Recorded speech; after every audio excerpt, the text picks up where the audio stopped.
Il est 10 heures ici à Paris. Bonjour à toutes et tous et bienvenue dans Parlons-en, votre rendez-vous avec l'info qui prend son temps. Voici les titres de ce mercredi. C'est comme un meeting de campagne en Mondiovision. À 9 mois des midterms, Donald Trump a prononcé son premier discours sur l'état de l'Union de son second mandat cette nuit à Washington, au Capitole. Il a vanté un redressement historique de l'économie américaine. On verra que la réalité est un peu différente. Sur l'international, Donald Trump a accusé l'Iran de développer des missiles pouvant atteindre bientôt les États-Unis. Téhéran parle à l'instant de gros mensonges.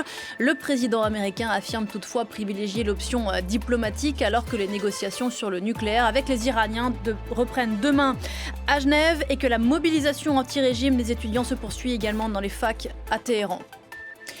Et on va revenir ce matin avec mes invités sur ce discours, non pas parce qu'il a surpris sur le fond, mais pour ce qu'il lit du Trumpisme 14 mois après le retour du républicain à la Maison-Blanche.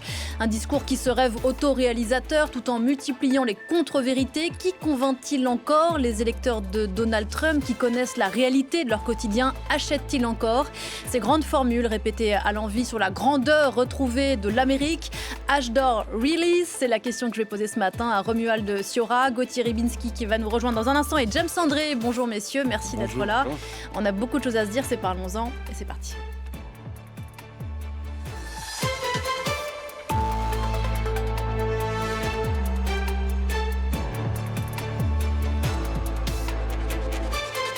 Bonjour Romuald Siora. Et merci d'être sur ce plateau. Vous êtes politologue, essayiste franco-américain, directeur de l'Observatoire politique et géostratégique des États-Unis à l'IRIS, l'Institut de relations internationales et stratégiques. On vous lit dans L'Amérique éclatée, qui est sorti chez Armand Collin. Et puis je signale cette tribune sur laquelle on reviendra dans un instant, que vous avez signée dans Libé il y a quelques jours. La démocratie américaine est en train de mourir sous nos yeux. C'est le titre de cette tribune. James André, bonjour. Bonjour. Grand reporter ici à la rédaction de France 24. Vous connaissez particulièrement bien les États-Unis. Et puis Gauthier Rybinski nous rejoindra dans un instant. C'est donc une vieille tradition de la démocratie américaine qui remonte à 1790 et dans sa forme actuelle au début du siècle dernier, le discours sur l'état de l'Union du président américain devant le Congrès réuni au Capitole à Washington. Un discours bilan et perspective retransmis en direct à la télévision et à la radio. Pour le premier de ce second mandat, Donald Trump a fait du Trump, long et un peu éloigné de la réalité. Les extraits tout de suite et les images commentées par Alexandra Carini. Acclamé comme une rockstar, Donald Trump fait son entrée au Congrès.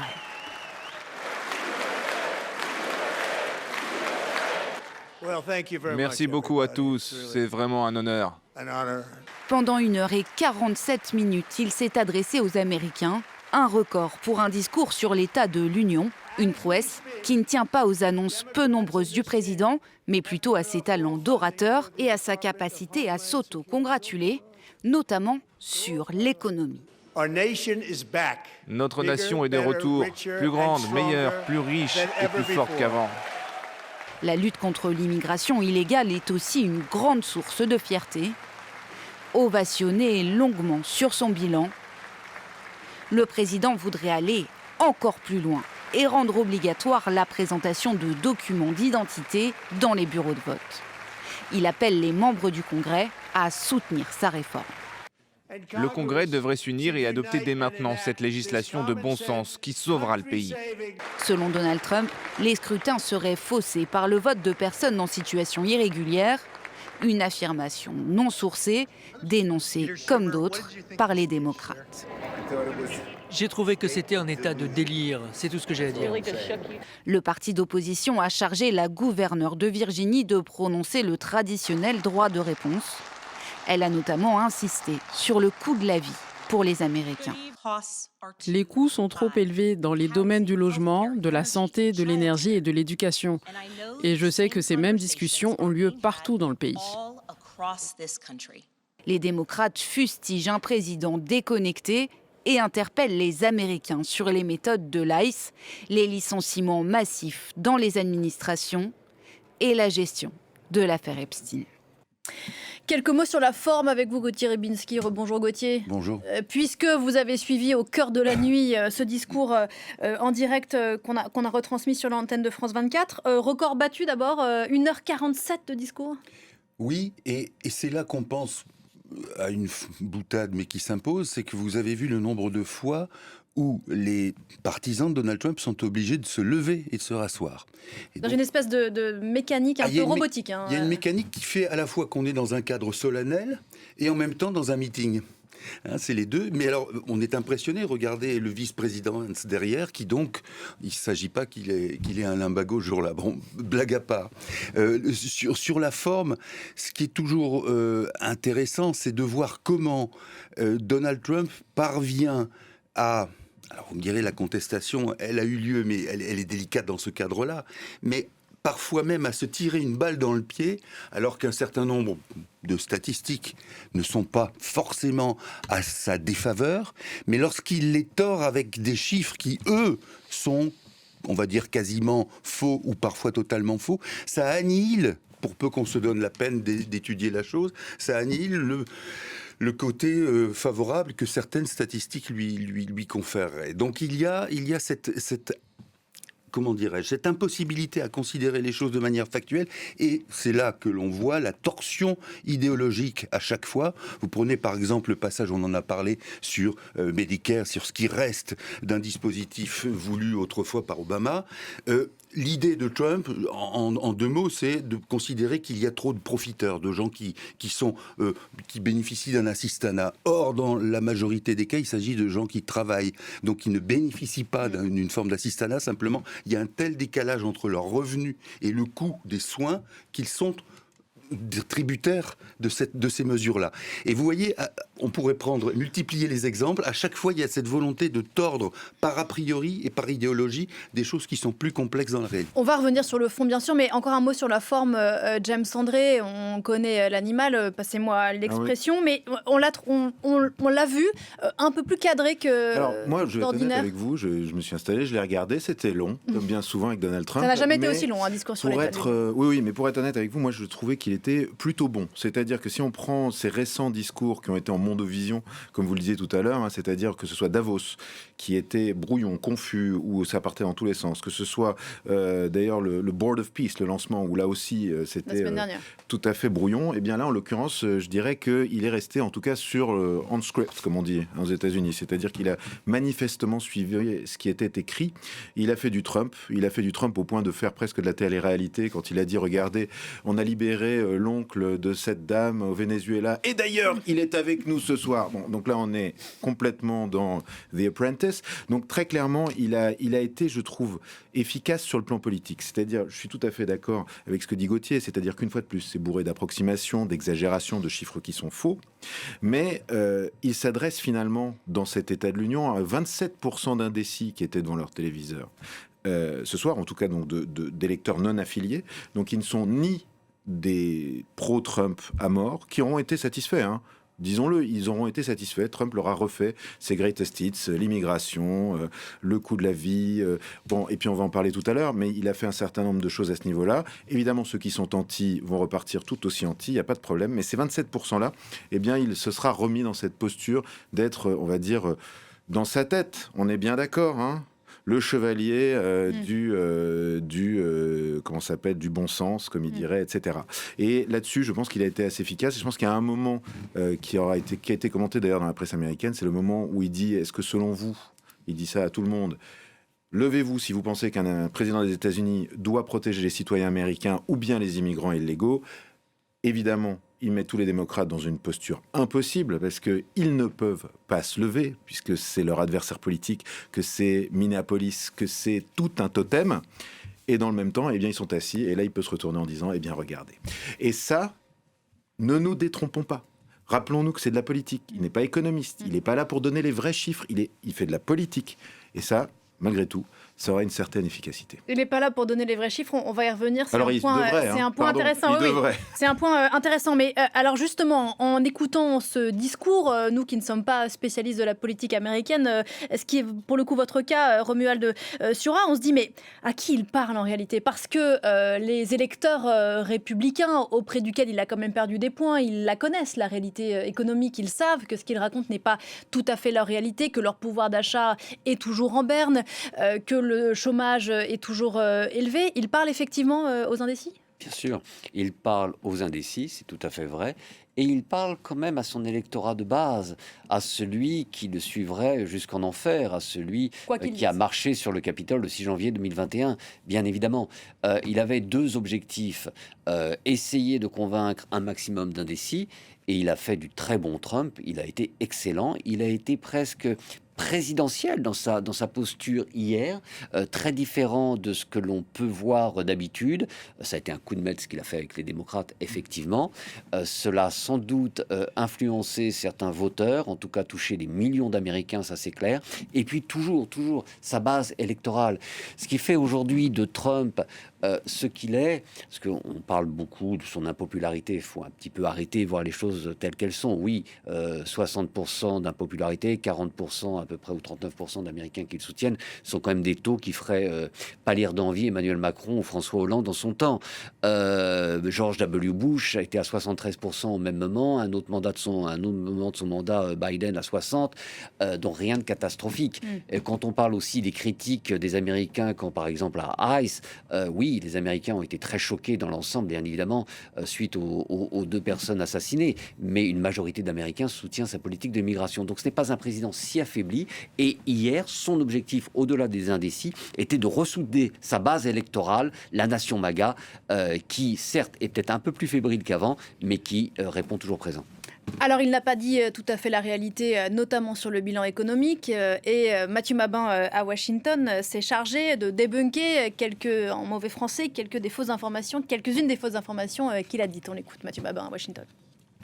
À lui tout seul, cette nuit, Donald Trump a justifié la notion même de fact-checking. C'est simple, je ne crois pas me tromper en vous disant que tous les chiffres avancés par le président cette nuit étaient faux. Alors, on ne les reprendra pas puisque la durée totale de votre journal ne me suffirait pas à les démentir, mais pour faire simple, non, les prix ne baissent pas aux États-Unis, non, le prix de l'essence n'a pas été divisé par 4 au cours de l'année écoulée, et donc non, on ne peut pas raisonnablement confirmer que l'Amérique vit l'âge d'or économique de son histoire. Et c'est ce qui est un peu déconcertant avec le président américain, puisque fondamentalement, les chiffres réels, les vrais, ceux de l'économie, ne sont pas si mauvais, ils sont même plutôt bon. Il y a effectivement eu un ralentissement significatif de l'inflation depuis que Donald Trump est arrivé à la Maison-Blanche. Les prix augmentent toujours, mais ils augmentent moins vite. Les chiffres du chômage aussi sont plutôt encourageants, même très encourageants. Et oui, il a fait mentir les experts qui jugeaient que sa politique de taxes allait conduire l'économie américaine dans l'ornière. Et donc, concrètement, dire que les choses vont bien sur le plan économique aux États-Unis serait un propos largement défendable s'il était étayé du réel. Voilà, pour faire simple, ces extrapolations ont été appliquées à tous les grands domaines. Plus un seul immigré clandestin n'est entré aux États-Unis depuis que Donald Trump est retourné à la Maison-Blanche. Eh bien, évidemment que non. Mais c'est vrai que les chiffres de l'immigration clandestine ont chuté de manière impressionnante. Comme il est vrai qu'à Washington, la police de la ville a constaté une baisse significative du crime, mais pas 100%, comme le dit Donald Trump. Voilà, âge d'or ou pas, ce discours sur l'état de l'Union, plus long que l'année dernière, vous l'avez dit, d'une quinzaine de minutes, était un discours du président américain pour les Américains, un discours trumpien, bourré de superlatifs, étayé de demi-annonces dans le domaine de l'énergie ou de l'épargne, mais également une adresse solennelle à la nation qui, à l'exception d'une très brève évocation de l'Iran, a totalement fait l'impasse sur la politique étrangère. Et on reviendra notamment sur la quasi-absence de l'Ukraine dans ce discours. Je précise que l'an dernier, il avait fait une intervention, ce n'était pas officiellement un discours sur l'état de l'Union. J'en reviens à ma question, j'y tiens, Gauthier, puisque Mathieu Mabin dit que les indicateurs ne sont pas si mauvais, il pourrait effectivement défendre un bilan qui n'est pas que le sien d'ailleurs, mais pourquoi prendre les gens qui le regardent pour minima des imbéciles, voire pire? Mais alors, vous m'ôtez de la bouche ce que j'avais envie de dire, parce que entre les propos que j'ai tenus tout à l'heure et ceux de nos invités, je me suis dit, est-ce que c'est moi qui me trompe? Est-ce que je suis complètement à côté du sujet? Et au fond, vous nous permettez de préciser la chose. Ce qui est capital, c'est ce que vous avez dit, c'est-à-dire à la fois l'électorat MAGA qu'il faut ressouder, parce que souvenez-vous, au dernier midterms, on avait vu que certains des candidats adoubés en quelque sorte par Donald Trump avaient mordu la poussière parce qu'on n'avait pas senti suffisamment derrière le flux et l'influx que donnait Trump. Et de ce point de vue-là, il n'y a pas, si vous voulez, de tolérance à la minimisation de ce que peut être l'épopée Trump. Il faut qu'elle soit extraordinaire. Il faut qu'il n'y ait plus un seul immigrant illégal qui entre aux États-Unis. Il faut que le prix du gallon ait baissé de 4 fois, et non pas de 2, ça ne serait pas assez. Et vous voyez que par rapport à ce que je disais tout à l'heure, et j'espère donc pouvoir recoller les morceaux comme ça, il y a cet impératif idéologique. Et quand je dis idéologique, le mot est faible. Il est également presque de l'ordre, je dis oui, de l'ordre de l'épopée, de l'ordre du héros. Le héros et l'épopée impliquent des superlatifs, impliquent des choses qui sont éloignées de la réalité. Et me semble-t-il, c'est comme ça qu'on en arrive à la question que vous posiez, c'est-à-dire que oui, il n'a pas forcément besoin d'avoir recours à ces extrapolations ou à ces exagérations, si sur le plan interne, sur le plan presque psychologique de cette épopée trumpiste, il le faut. Il est pris à son propre piège ? Si on considère que c'est pas efficace, c'est-à-dire qu'une fois de plus, ce qu'il faut voir, si vous voulez, c'est intéressant. J'étais en train de regarder juste avant de rentrer ce plateau, le New York Times a fait un grand article de fact-checking sur ce qu'a vient de dire Donald Trump. C'est intéressant. Parce qu'en fait, ce que dit Donald Trump, qu'est-ce qu'il dit ? Par exemple, il dit il n'y a plus aucun immigrant clandestin qui passe la frontière. Pour reprendre l'exemple de... Alors, il n'y en a pas aucun, il y en a 6 000 à peu près cette année. Il y en avait 250 000 sous l'année la plus élevée sous Joe Biden. C'est-à-dire que le New York Times, qu'on ne peut pas taxer d'être républicain ou pro-Trump, vous dit, bon, on n'est pas à zéro, mais enfin, on est quand même... Enfin, je veux dire, il y a une sacrée différence. Oui. Ils vous disent, par exemple, ils annoncent qu'il y a donc 18 trillion, donc 18 000 milliards de dollars d'investissement prévus aux États-Unis. Sauf que ça, ce sont des vagues promesses qui ne sont étayées par rien. Donc là, il va sortir un chiffre qui est d'ailleurs, c'est amusant de le noter, c'est le double de ce que son propre service de presse annonce, puisqu'ils annoncent 9 700 milliards. Donc, on annonce 2 fois plus que ce qui a été annoncé, et puis de toute façon, les 9 700 milliards, personne ne sait ce qui va en rester, puisque là-dedans, par exemple, si on peut dire, il y a 1000 milliards qui ont été annoncés, par exemple, par les Émirats Arabes Unis, c'est plus que leur PIB. Vous avez, par exemple, ils vous disent aussi, bon, si on prend c'est vrai, ça a été dit, mais le chômage est à 4,3%. Il a légèrement baissé, pas beaucoup. Il vous dit on a créé 70 000 jobs dans la construction durant son discours. Il vous dit pas depuis quand. Donc, il y a un bout de ça qui pourrait très bien être sous l'administration précédente, etc., etc., etc. C'est-à-dire qu'en fait, comme bien souvent dans un discours populiste, parce que c'est ce que c'est un discours finalement populiste, on part de quelque chose qui est peut-être exact à la marge, mais qui va ensuite être énormément gonflé. Après, la question est de savoir, bon, un certain nombre de médias vont effectivement le fact-checker, dont nous, on va dire, bah écoutez, ça c'est faux, ce chiffre est faux, etc., etc. Mais lui, il arrive effectivement avec des grandes tendances, et la grande question, c'est, lui, ce qu'il regarde, c'est l'efficacité électorale de ce qu'il est en train de faire. Et les midterms approchent, et sur l'efficacité électorale, si vous voulez, c'est comme l'histoire de dire, je vais déporter 10 millions d'étrangers illégaux. Le nombre qui va en déporter, finalement, importe moins que l'impulsion qui est donnée. Et finalement, c'est ce qui se passe. Mais si vous prenez, par exemple, ce qu'ont dit les démocrates, et j'en terminerai là, le problème, c'est quand il dit, par exemple, je vais supprimer l'impôt sur le revenu grâce aux droits de douane. Tous les experts s'accordent à peu près à dire que ça ne sera pas possible. Tout simplement parce que, pour donner quelques chiffres, les impôts sur le revenu l'année dernière, donc aux États-Unis, c'est 2400 milliards de dollars. Là, on est à 300 milliards qui ont été collectés grâce aux droits de douane, avec ces nouveaux droits de douane gonflés. Enfin, là, c'est 100 milliards précisément par les augmentations, et ces 100 milliards, va probablement falloir les rendre après la décision de la Cour suprême. Donc ça ne marchera sans doute pas. Mais la question aussi, c'est est-ce que c'est désirable ? Bien sûr, vous dites, est-ce que j'ai envie de ne plus payer d'impôt sur le revenu ? Moi, je vous dis oui. Mais si vous me dites, mais si je mets la TVA à 40%, je vais vous dire, mais alors attendez. Donc en fait, tout le monde va payer les mêmes taux d'imposition. C'est-à-dire qu'en fait, vous enlevez un système qui est régulé pour créer une égalité de taxation en fonction des revenus, et vous le supprimez par un système où tout le monde paye pareil. Ce qui évidemment est génial si vous êtes milliardaire, beaucoup moins bien si vous êtes smicard. Ouais. Et donc la question, c'est pas forcément est-ce qu'il va le faire, est-ce qu'il va pas le faire. Oui, c'est une question pour les gens qui regardent en disant est-ce que ça imprime, mais ça imprime une idée. parce qu'il y a donc bien sûr ces élections de mi-mandat, mais j'en reviens quand même à ma question sur cette espèce d'insulte à l'intelligence que ça peut être. Élection de mi-mandat pour laquelle on disait les conservateurs jusqu'ici, qui ont une majorité assez faible, infime au Congrès, tant à la Chambre qu'au Sénat, mais qui sont quand même majoritaires. On les disait en mauvaise posture. Je crois que James, jusqu'ici, vous étiez de ceux qui disaient non, vous allez voir, ils vont y arriver. Je suis pas du tout certain qu'il va perdre. Je le maintiens. Voilà. Je maintiens. Mais il y a eu quand même, effectivement, vous l'avez évoqué rapidement, la décision de la Cour suprême la semaine dernière, qui a retoqué la politique douanière, qui est quand même vraiment le cœur de cette première année de mandat. D'ailleurs, il y avait quelques-uns des juges de la Cour suprême au Congrès cette nuit. Et il a eu un discours, il les avait quand même qualifiés de caniches à la solde de la gauche radicale la semaine dernière. Là, ça a été quand même plus ténu.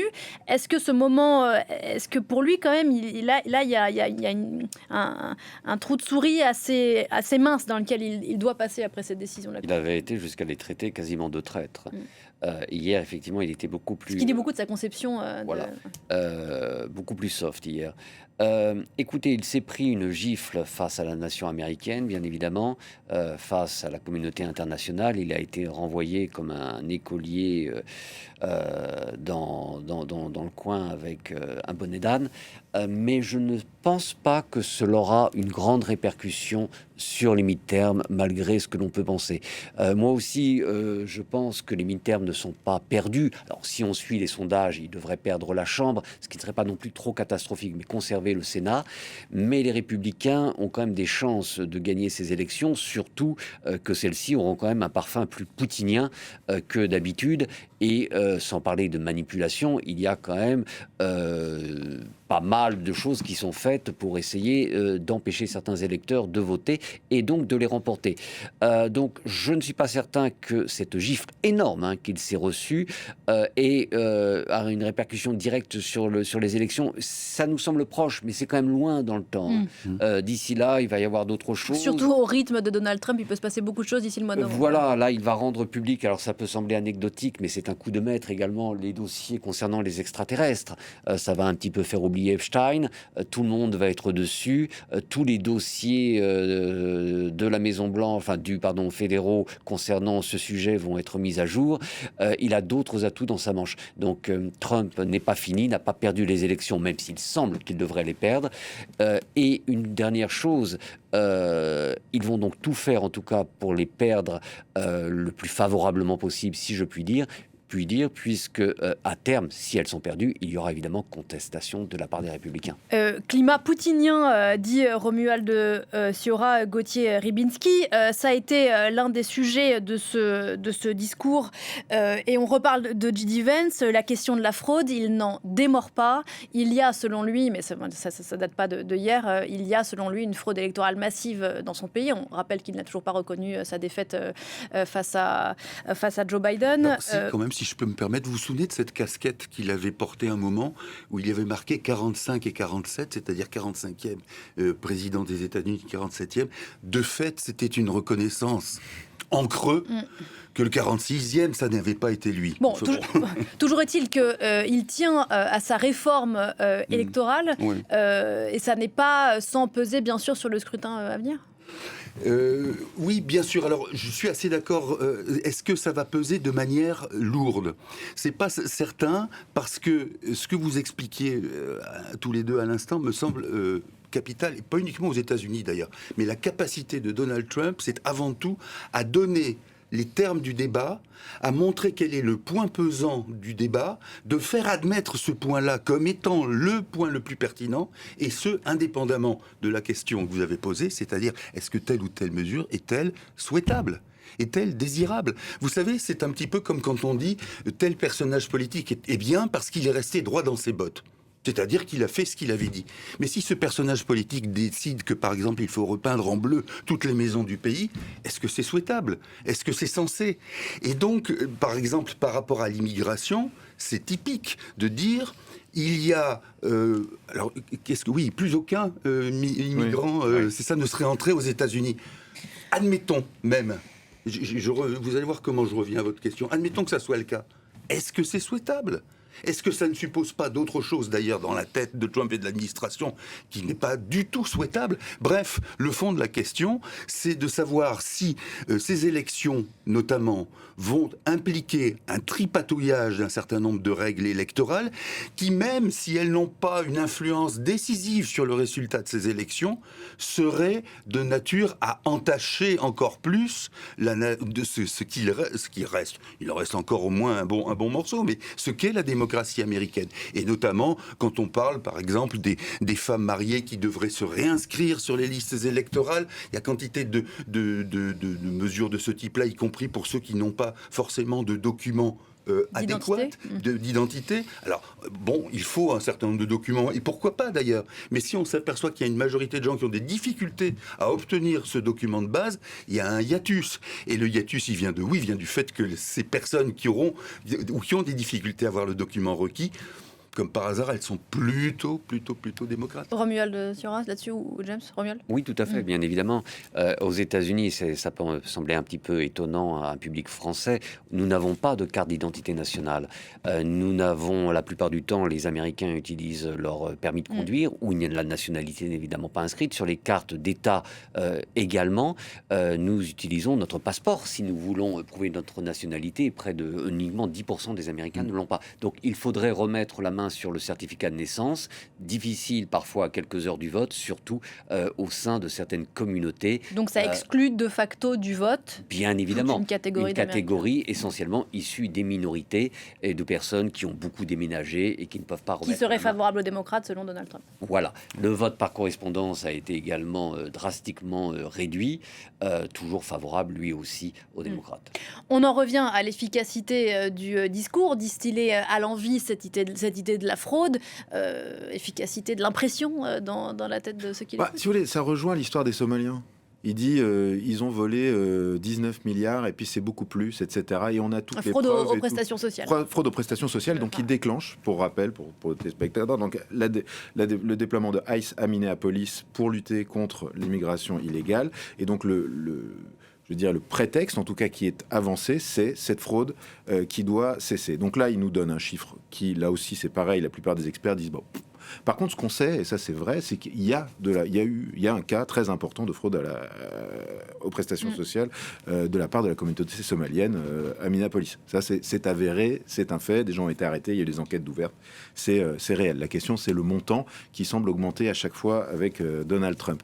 Mais non, sur l'efficacité, le fait est qu'il aura rappelé à sa base un certain nombre de choses. Quand il arrive, par exemple, avec une jeune femme qui est détransitionnée, il reprend le fameux dossier trans, qui, je pense, est un élément vraiment important de sa base électorale et de son jeu politique. La manière dont il va revenir aussi sur tout ce qui est christianisme. Il va expliquer, vous avez entendu le discours où il dit à un moment donné, voilà, il y a plus de jeunes qui sont en train de revenir à l'église sous ma présidence que jamais auparavant, etc., etc. Donc en fait, là, il joue en fait sa base MAGA à fond.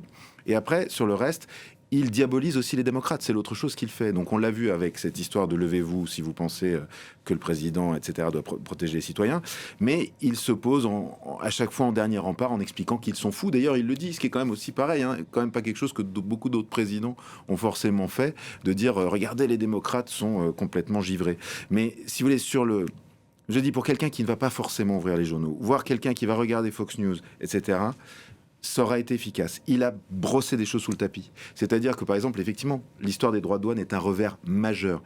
Non seulement ça remet en question sa propre politique économique au sein du pays, sa stratégie pour obtenir de l'investissement étranger et sa politique étrangère. Oui, le risque qu'il a pris avec nombre de ses alliés dans le monde. Exactement. Après, les gens qui sont proches de lui diront quoi? Et c'est ça qu'il va utiliser.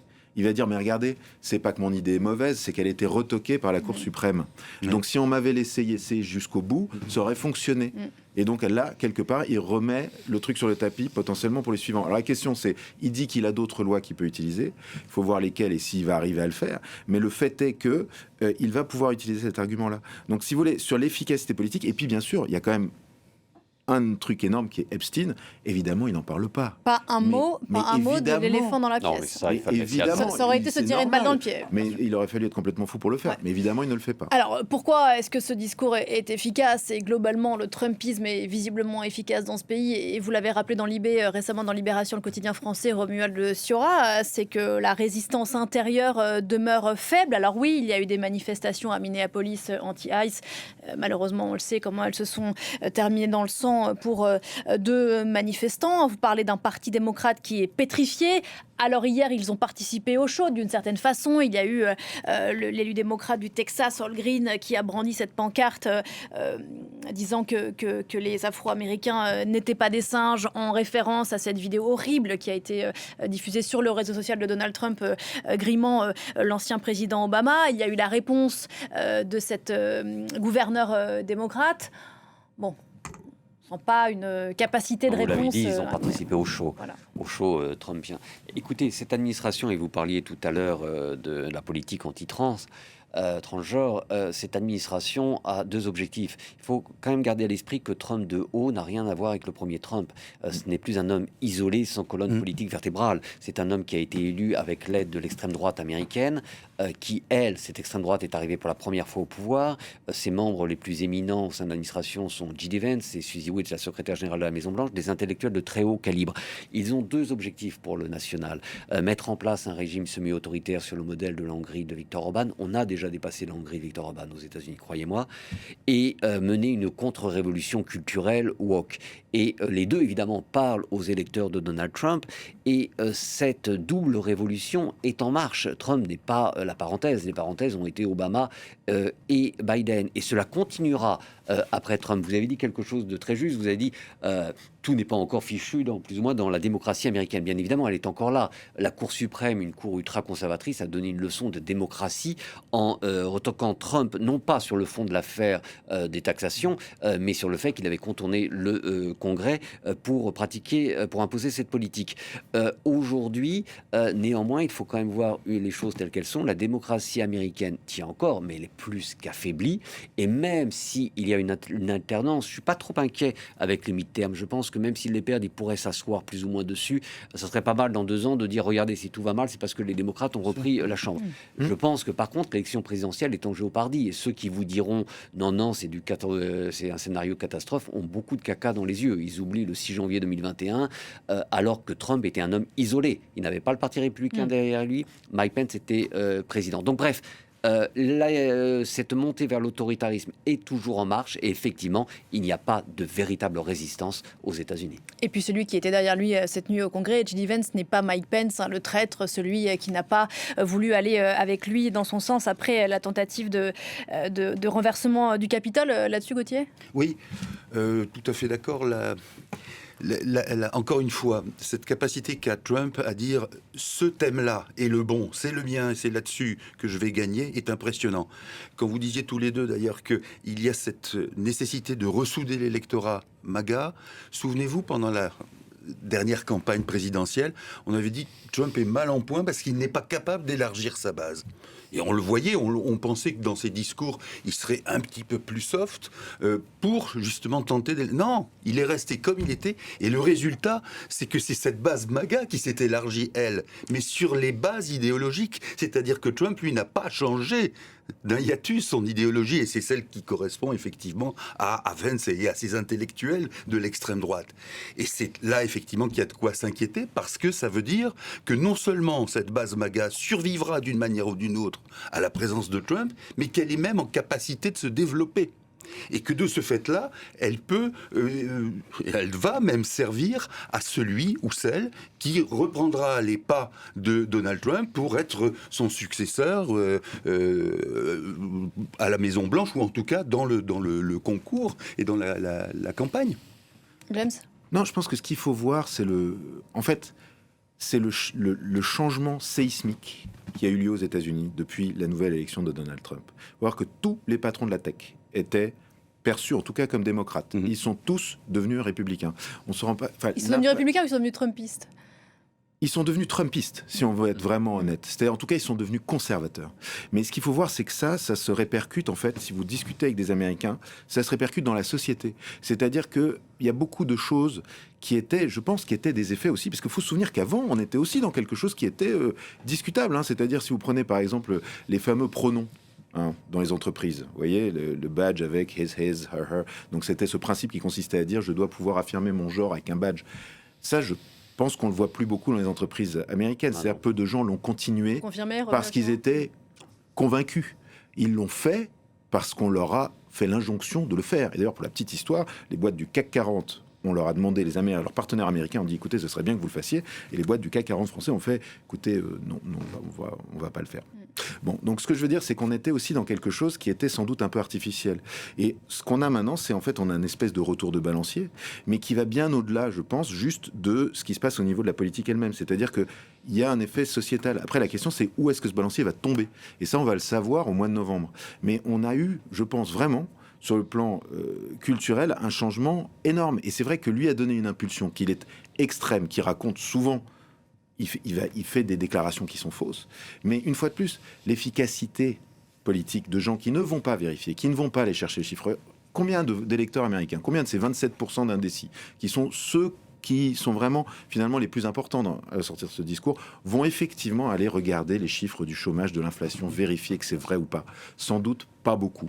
Ils vont par contre écouter ce qu'a dit effectivement Abigail Spanberger, qui était donc la réponse démocrate à Donald Trump, et peut-être se dire « Ah oui, moi dans ma campagne, la clinique a fermé parce qu'effectivement il n'y a plus d'assurance et donc...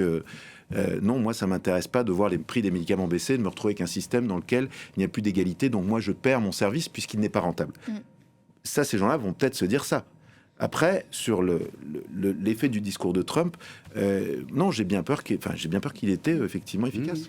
Je voudrais qu'on parle quand même de l'international. Alors, on le redit, c'est un discours qui s'adresse avant tout aux Américains. L'international, c'est pas le sujet attendu nécessairement, je le dis sous votre contrôle, lors d'un discours sur l'état de l'Union, mais il y a quand même des gros sujets. Alors, un absent, l'Ukraine, qui a été évoqué plus que rapidement, alors qu'on était quand même au 4e anniversaire du début de l'invasion russe à grande échelle de l'Ukraine par la Russie.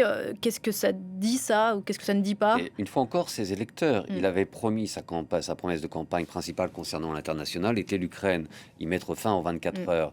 Ça fait plus que 24 heures, c'est quand même pour lui un échec et il n'a aucun intérêt évidemment à remettre ça sur le tapis. Pour le reste de l'international, pour l'instant, il n'a pas rencontré véritablement de grands succès, ni d'échecs. D'ailleurs, le Groenland n'est pas tant un échec, mais ça a pu quand même sembler être un recul pour beaucoup d'Américains. L'Iran, pour l'instant, il a déployé une flotte énorme et visiblement rien ne se passe, donc il a préféré passer ça un petit peu... On va écouter ce qu'il a dit sur l'Iran.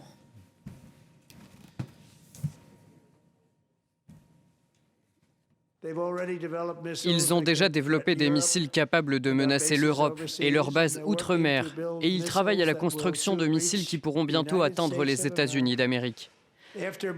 Après l'opération Midnight Hammer, ils ont été avertis de ne plus tenter à l'avenir de reconstruire leur programme d'armement, en particulier leurs armes nucléaires. Pourtant, ils continuent à tout recommencer. Nous avons tout détruit, mais ils veulent recommencer. Je préfère résoudre ce problème par la voie diplomatique. Mais une chose est sûre, je ne permettrai jamais aux sponsors du terrorisme, ce qu'ils sont, d'avoir une arme nucléaire. Je ne peux pas laisser cela se produire. Bon, gros mensonge, ce sont les mots, la réaction de Téhéran ce matin après ses propos sur le programme balistique iranien. Donald Trump sait que la population américaine est plutôt réticente à l'égard de guerres longues. C'est pour ça, opération éclair au Venezuela, guerre de l'été dernier contre l'Iran. Mais justement, James ou Gauthier, quand on sait l'armada américaine, d'ailleurs revendiquée comme ça par Trump, qui a été déployé aux abords de l'Iran. Est-ce qu'on peut vraiment imaginer que le plus gros porte-avions que l'humanité n'ait jamais pensé puisse repartir sans avoir frappé l'Iran ? Alors, je pense que Donald Trump s'est mis dans une situation très difficile avec l'Iran. C'est-à-dire que l'une de ses promesses de campagne est de dire on arrête les guerres à l'extérieur, de forever wars, comme il les appelle. Bien. Donc, vous faites très bien, l'Irak, l'Afghanistan, etc. Bien. Là, il s'est mis dans une situation où il a assemblé une puissance absolument énorme. Il a le sommet de son état-major qui lui dit « Monsieur le Président, c'est pas une super idée ». On a effectivement une nouvelle doctrine Trump quand même avec le Venezuela, qui est, eh bien, je décapite, je menace et je prends le contrôle du pays en tenant finalement un pistolet à la tempe de Delcy Rodriguez, qu'il a d'ailleurs rapidement évoqué, en évoquant d'ailleurs plus longuement les barils de pétrole qui arrivent depuis... 80 millions. Voilà, c'est ça. Et quant à la démocratie vénézuélienne, elle en est pour ses frais. Ce qu'on sait, c'est que les États-Unis ont mis un pistolet sur la tempe du leader vénézuélien et qui récupère du pétrole. Point barre. Le Vénézuélien de la rue, évidemment, il y a l'oncle de la dame qui est revenu, mais à part ça, prisonnier politique libéré, on ne peut pas dire... Enfin, quel sera le résultat, on ne sait pas, surtout quel sera le résultat à long terme. Ils ne vont pas arriver à faire la même chose avec l'Iran. Très clairement. Donc, il est dans une situation où il a une armada monstrueuse, il a son propre état-major qui coûte un pognon de dingue, pour reprendre l'expression. Qui coûte un pognon de dingue. Il a effectivement son état-major qui lui dit attention. Il a les Israéliens sans doute qui lui disent il faut en profiter pour taper et détruire des cibles militaires. Et il est au milieu de ça avec un électorat qui lui est en train de faire This is not a good idea. Donc, il est effectivement, pour moi, dans une situation. Alors là, on a une partie de poker qui va se jouer entre les Américains qui ont leur armada, donc qui ont fait tapis en fait, et les Iraniens, qu'il ne faut pas sous-estimer, qui sont en face et qui savent très bien que politiquement, pour lui, c'est très compliqué. Donc, qui va plier? Je dois dire que je pense qu'on risque de voir encore un effet de pchit avec Donald Trump, comme on a pu en voir ailleurs, mais un pchit très très cher parce qu'il a quand même déployé beaucoup de matos. Sachant que demain reprennent les négociations à Genève sur le nucléaire, là-dessus, sur cette stratégie difficilement. Je suis entièrement d'accord. Je ne pense pas que Trump voudra, dans tous les cas, éviter une guerre totale avec l'Iran. Ça serait très très mauvais. Mais est-ce qu'il peut ne pas frapper? Ça, c'est autre chose. Il se pourrait que, justement, pour montrer qu'il est, comme on dit aux États-Unis, sheriff in town, qu'il est le boss, que quelques bombardements très, très ciblés aient lieu. Ça, c'est une possibilité. Mais là, le timing interroge quand même, parce que ça fait un moment. Mais s'il les avait fait, ça aurait été, selon moi, le plus probable, le week-end dernier, après la gifle de la Cour suprême. Donc, j'aurais tendance à dire qu'il va tout faire pour obtenir un deal. Il est prêt à faire des concessions. Et à mon sens, à l'heure qu'il est, des bombardements ciblés sont toujours possibles, mais je pense que nous allons avoir un deal. D'ailleurs, les Iraniens ont annoncé qu'ils étaient à 2 doigts d'un deal, un deal qui, évidemment, sera beaucoup moins bon que celui que Trump a jeté à la poubelle, le fameux deal de 2015.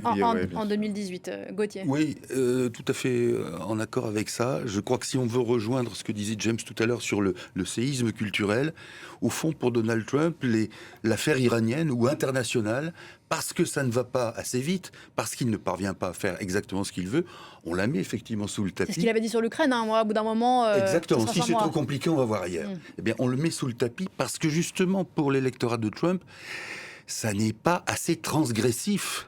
Dire « je me suis lancé dans des négociations compliquées, ça va peut-être rater, ça va peut-être durer », il y a ce besoin, pardonnez-moi, c'est une marotte pour moi, mais elle n'est pas spécifique aux États-Unis. Dans une révolution de ce type-là, ultra-conservatrice, il y a ce besoin de la transgression. Et la transgression, c'est transgresser les habitudes démocrates, c'est transgresser tout ce qu'on appelle élite. Et ça, le problème de l'affaire, de l'international en général, c'est que c'est pas assez bling-bling au sens transgressif. Et que de ce fait-là, il faut pas trop le montrer, même si, je suis tout à fait d'accord, et oui, il peut y avoir des frappes isolées. Mais vous voyez bien, d'ailleurs, c'est là qu'il y a une cohérence idéologique, encore une fois, c'est que le but de Donald Trump n'est absolument pas de se dire on pourrait régler la question iranienne et du nucléaire iranien si le régime iranien était autre. Qu'est-ce qu'il adviendrait de la question du nucléaire iranien s'il n'y avait plus les mollahs? Je ne dis pas que ça serait réglé d'emblée, mais ça serait tout autre chose de négocier ou de parler du nucléaire ou de l'acquisition de l'engin de la bombe atomique avec un pays qui serait démocratique. Donc, mais c'est pas du tout ça l'optique. L'optique, c'est qu'il y a un lien autoritaire-autoritariste, mais que comme ça fonctionne pas si bien que cela aux yeux et aux oreilles de la population cible, alors oui, on en parle le moins possible. James. Non, puis j'ajouterais qu'en plus il y a un risque par rapport à l'Iran, parce que ça je me souviens, je l'avais couvert pour France 24, on avait couvert les élections en 2020 où donc le président Raisi avait été élu en Iran. Quand le JCPOA est tombé, donc le fameux accord sur le nucléaire de Vienne, qu'ont fait les Iraniens, ils ont voté pour un conservateur. Donc là où le pays était finalement sur une voie quand même où ils avaient voté plutôt pour Demedere, on est reparti sur des conservateurs. Or le risque c'est quoi? C'est qu'il y ait de nouveau une radicalisation plus forte en Iran, même si l'Iran est affaibli aujourd'hui militairement et qu'il a perdu une bonne partie de ses proxys. il y a un vrai risque. C'est évident que pour Donald Trump, ce truc-là, c'est un peu la machine à perdre. Parce qu'effectivement, il peut sauver la face en tapant le programme balistique, mais il y aura un coup quelque part. Vous vous souvenez ce qui a été dit, justement, Trump qui dit attendez-nous, on arrive, résister. Ceux qui sont encore vivants du mouvement iranien, ils en sont pour leurs frais. Donc c'est ça, oui, c'est la machine à perdre. Et puis c'est aussi une chose dans le cas iranien qui est particulière, c'est que même les opposants au Mollah vous disent oui, mais c'est à nous de faire ça. C'est pas aux Américains de venir nous sauver ou nous donner la démocratie. Pour conclure, quand même, Romuald Siora, machine à perdre, disent James et Gauthier, mais est-ce que vraiment l'électeur indécis dont on parlait au début de cette émission, l'électeur MAGA, a vraiment quelque chose à faire de l'avenir de la révolte iranienne ou le programme nucléaire? Oui, est-ce qu'il est impacté par cette idée que, comme le dit Trump, il y a des missiles iraniens qui peuvent arriver, ce qui n'est pas vrai sur le sol américain?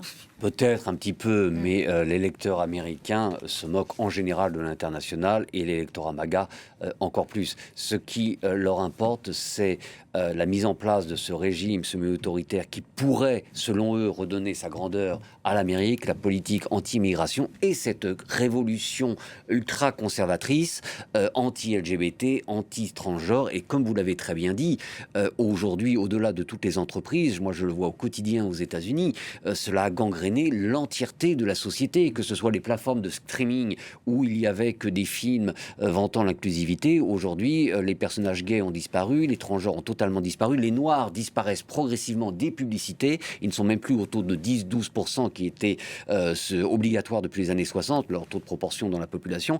Bref, ça parle à l'électeur MAGA, l'international beaucoup moins. C'est ça l'Amérique d'aujourd'hui. L'Amérique éclatée, c'est le nom du livre que vous avez signé chez Armand Collin. Merci beaucoup d'être passé par le plateau de Parlons-en. Romuald Siora, Gauthier et James, vous êtes ici chez vous. Merci beaucoup. Merci spécifiquement à vous, Gauthier, qui vous êtes quasiment pas couché cette nuit pour regarder en direct pour France 24 ce discours sur l'état de l'Union.